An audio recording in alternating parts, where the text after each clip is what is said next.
Tengok muka surat 3. Yang ni kita sambung sikit lagi.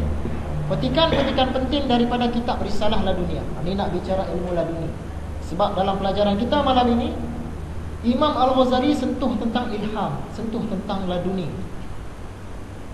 Ilham ataupun laduni ni, dia ni ilmu yang datang terus daripada Tuhan. Kita tak payah belajar, tiba-tiba dapat. Itu yang ilham tu tadi, laduni tu tadi. Macam budak yang baca Quran tadi tu lah. Dia tak pernah belajar berlagu Quran, dia duduk baca macam landasan kapal terbang kan, landai je. Tiba-tiba terus dapat cara bacaan Quran. Bukan pakai jin pun. Maksud dia dapat hembusan ilham terus daripada Tuhan. Tu ilmu ilham, ilmu laduni. Apa kata Imam Ghazali dalam kitab dia tu? Ketahuilah bahawa salah seorang daripada kawan-kawan aku telah menceritakan kisah seorang alim yang mengingkari, menolak ilmu ghaib laduni, iaitu ilmu yang menjadi pegangan pemimpin tasawuf dan tumpuan ahli tarikat, yang berpendapat bahawa ilmu laduni adalah lebih mantap dan lebih tepat daripada ilmu-ilmu yang didapati dengan usaha atau yang diperolehi dengan belajar. Ada ilmu kita dapat dengan belajar, ada ilmu kita dapat terus daripada Tuhan. Jadi ilmu yang terus daripada Tuhan yang dikenali sebagai ilmu ilham ataupun ilmu laduni ni, dia lebih tepat lagi. Sebab dia tu terus daripada Tuhan, jadi dia tepat. Yang kita belajar ni mungkin tak tepat, mungkin Tok Guru salah, mungkin pandangan kita, pendengaran kita silap dengar, tapi yang datang daripada Tuhan tu tepat. Jadi Imam Ghazali dia berpegang memang ada ilmu laduni. Tapi ada satu orang ulama, kawan dia beritahu, ni Tuan Imam tahu tak, ulama tu ahli tafsir tu, dia kata ilmu laduni ni tak ada. Kawanku itu berkata, ya, orang itu berpendapat bahawa apa yang dia katakan ilmu itu hanyalah fiqh, tafsir dan ilmu kalam sahaja, dan tidak ada ilmu lain. Ilmu-ilmu ini hanya didapati dengan belajar dan mengkaji. Kata ulama tu tadi, ilmu laduni ni tak ada. Ilmu ilham datang terus daripada Tuhan, tak ada. Yang ada ilmu kena pergi belajar. Belajar, berguru, kaji, yang tu saja. Jawab Imam Ghazali, ahli tafsir tepi jalan ini, dia ni ulama tasawuf, tapi sebab dia bengang tu, dia cakap ni orang tepi jalan. Dia kata seolah-olah tidak mengetahui bahagian ilmu, perinciannya, tingkatnya, hakikat-hakikatnya, kenyataan-kenyataannya dan batinnya. Memang sudah menjadi adat bahawa orang yang jahil memang selalu mengingkari. Memanglah kita tak tahu benda tu, orang cerita kita mana ada. Jadi Imam Ghazali kata ulama tu tadi memang tak ada ilmu lah. Sebab tu dia berkata tak wujud ilmu laduni. Macam saya pernah cerita pada anak buah saya, dalam dunia Islam ni dia ada perisikan-perisikan ni. Cerita-cerita dia kata mana ada, dia tak percaya. Dia kata orang barat, FBI, CIA, KGB semua ada lah. Dalam Islam ni tak ada. Perisikan-perisikan ni tak ada. Lepas bertahun-tahun dia pun baca satu buku pasal Ikhwanul Muslimin, cabang perisikan Ikhwanul Muslimin, nama dia Nizam Khas. Bila dia baca-baca, dia kata, sungguhlah hebat perisikan Islam ni rupanya. Dulu dia tak percaya. Dia kata tak ada, sebab dia tak tahu. Jadi sudah menjadi adat. Biasanya orang bila kita tak tahu satu-satu benda, kita akan kata tak ada, tak wujud. Jadi ulama tu tadi dia tak tahu lah.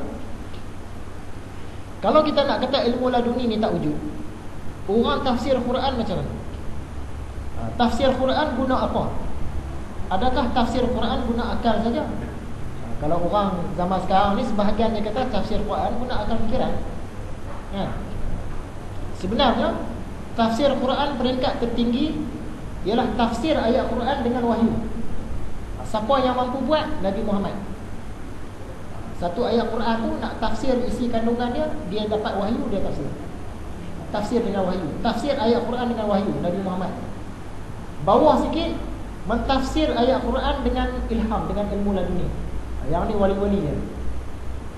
Bawah lagi macam kita, macam ulama-ulama tafsir, mentafsir dengan akal. Dia tengok ayat Quran ni, apa tafsiran dia? Dia fikir, dia kaji. Dia ambil ayat Quran yang lain, dia cuba ganding tengok cara dia tafsir. Dia guna akal lah tu. Dia ambil hadis, dia cuba tafsir ayat Quran tu. Dia guna akal lah. Quran pun pakai, hadis pun pakai, selain Quran dan hadis pun dia pakai. Dia guna akal. Jadi tafsir Quran ni yang tertinggi, mentafsir Quran dengan wahyu, Nabi Muhammad saja. Bawah sikit mentafsir ayat Quran dengan laduni, wali-wali. Bawah sekali kita dengan ulama-ulama tafsir mentafsir Quran dengan akal fikiran. Walaupun menggunakan Quran, menggunakan hadis dan selain daripada Quran dan hadis. Sekarang kita nak tengok cara-cara nak dapat ilmu laduni. Tapi bukan maksud kita balik-balik ni kita dapat ilmu laduni dah. Ni kita nak tahu cara-cara saja. Jadi manusia ni nak dapat ilmu, dia ada dua cabang, dua cara. Yang pertama melalui pengajian insani, disebut juga at-ta'limul insani. Yang kedua dengan cara pengajian rabbani, disebut juga at-ta'lim ar-rabbani. Kalau dalam bahasa Melayu punya, satu cara nak dapat ilmu ialah dengan cara keinsanan, cara kemanusiaan. Cara kedua ialah dengan cara ketuhanan. Kita tengok yang insani dulu. Cara nak dapat ilmu melalui pengajian insani ada dua cabang. Yang pertama, ilmu tu datang dari luar, dia masuk ke dalam diri kita. Jenis yang kedua, ilmu tu dia datang dalam diri kita sendiri. Jenis pertama tadi, ilmu dari luar masuk ke dalam diri. Ilmu jenis yang kedua, dia datang dari dalam sendiri. Dia tak masuk dari mana-mana, dia datang dari dalam diri kita sendiri. Dia tercetus sendiri. Macam mana yang dimaksudkan ilmu yang datang dari luar? Masa kita kecil-kecil dulu, bapak kita panggil kita, "Mat, turun sat ke bawah ni. Buat apa ayah? Ni ayah nak ajar cara nak belah kayu. Kayu kena letak macam ni, kapak pegang macam ni, cara hayun macam ni." Maksudnya kita belajar daripada orang. Ilmu tu kat orang tu, dia masuk dalam diri kita. Itu jenis yang pertama. Contoh lagi, kita tengok, kita tak belajar pun, kita tak ambil tok guru, kita tengok mak kita nak masak nasi, dia ambil beras, dia ukur, dia basuh, dia tanak. Bila naik asap sikit, dia buka sikit. Kita tengok tu, kita boleh masak nasi. Dari luar masuk ke dalam ilmu tu, walaupun tak ada guru.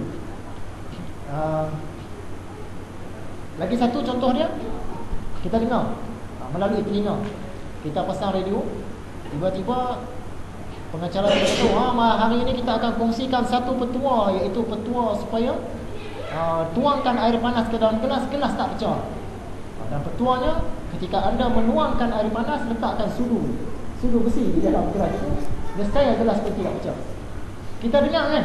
Kita tak ada tok guru, kita tak tengok, tapi kita dengar. Ilmu tu masuk dari luar melalui telinga kita, dan kita balik, kita boleh terus buat. Itu contoh-contoh. Contoh lagi, rasa lidah. Kita balik ke rumah, selalu mak kita masak kari. Angkat-angkat turun saja nampak kari, rupa elok je, kita rasa elok makan. Hari kedua pun elok, seterusnya elok lah.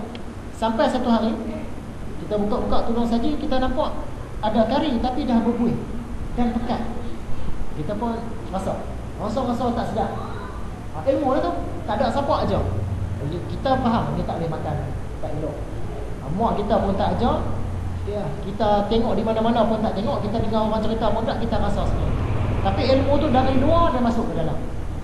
Ini cara kita dapatkan ilmu. Macam malam ni kan saya mengajar, tuan-tuan dengar, ilmu dari luar masuk ke dalam. Jenis yang kedua pula, ilmu yang datang dari dalam sendiri. Maksud dia tak ada tok guru, tengok pun tak tengok, bukan melalui telinga, bukan melalui rasa, bukan melalui sentuh. Dia datang dari dalam. Contoh dia, kita berjalan dengan tok Wan kita dalam hutan, kita tak pernah tengok binatang buas. Tiba-tiba jumpa anjing hutan. Kita tengok badan berbulu, kaki empat, ada taring, muka macam nak terkam kita. Kita nampak tok kita tadi lari, kan? Kita pun lari. Hari kedua masuk hutan, tok kita tak ajar apa, tok kita lari, kita pun lari. Jumpa pula serigala, tengok berbulu, badan besar dengan nampak ganasnya, serupa macam semalam juga lebih kurang. Tok kita lari, kita pun lari. Hari ketiga masuk hutan lagi, masuk hutan jumpa harimau pula. Dengan tok kita lah, nampak ada taring, ada kuku tajam kan, badan besar berbulu, nak rekam kita. Tok kita lari, kita pun lari. Tapi tok kita tak ajak apa. Hari keempat kita masuk hutan. Masuk hutan jumpa satu makhluk yang kita tak pernah tengok sebelum ni. Yang kita tengok anjing hutan, serigala, harimau. Hari tu kita jumpa beruang, tapi kita tak pernah tengok beruang.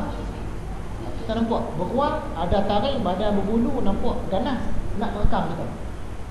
Kita fikir sendiri, tu aku nampak yang pertama lari, yang kedua lari, yang ketiga lari, yang ni tak pernah jumpa lagi. Tapi kita faham, nampak ganas serupa macam dulu, kita fikir sendiri, lari. Tu ilmu yang datang dari dalam diri, tak ada siapa-siapa aja. Tapi kalau orang yang bengap, dia tak mau berfikir kan. Hari keempat tu dia pergi-pergi jumpa beruang. Dia kata yang tu aku lari hari tu rupa dia begini-begini, anjing tak. Hari kedua rupa begini-begini, serigala. Hari ketiga rupa begini-gini, harimau. Yang dia tak pernah jumpa lagi, tak ada apa ke. Dia tak mau fikir, tak pernah jumpa lagi ni, badan hitam tinggi besar gunung kan. Nak tekan ni tak pernah jumpa lagi kan. Sebab dia tak mau fikir.